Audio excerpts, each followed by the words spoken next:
In this guide, I'm going to show you how you can reset a Firestick remote and fix battery drain issues or pairing issues or your remote just not working properly. Before we do get into this guide though, make sure to like the video and subscribe to the channel with all notifications on. It really does help the channel and lets us know that you want more content like this. We'd greatly appreciate it. And if at any point throughout this guide you did have any questions, just ask them down in the comment section below and we can help you out further. I'm going to be doing my best to reply to every single comment down there. The first thing that you're going to want to do is unplug your Fire TV or Fire Stick from the power outlet. As soon as it's unplugged, go ahead and grab your remote, and you're going to want to press and hold 3 buttons at the exact same time.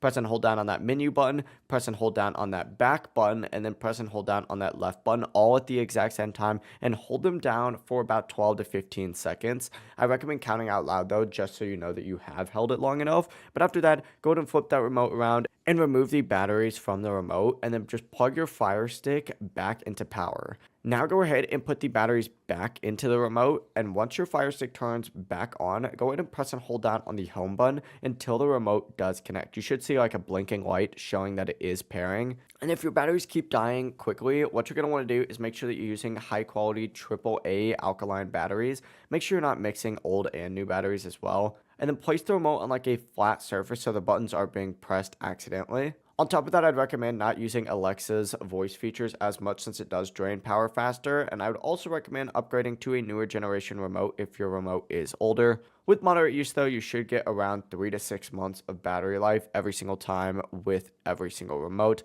If this guide did help you out, make sure to like the video and subscribe to the channel with all notifications on. It really does help the channel. It lets us know that you want more content like this. We'd greatly appreciate it, and if at any point throughout this guide you did have any questions, just ask them down in the comment section below and we could help you out further. I'm going to be doing my best to reply to every single comment down there. Have a great rest of your day though. Peace.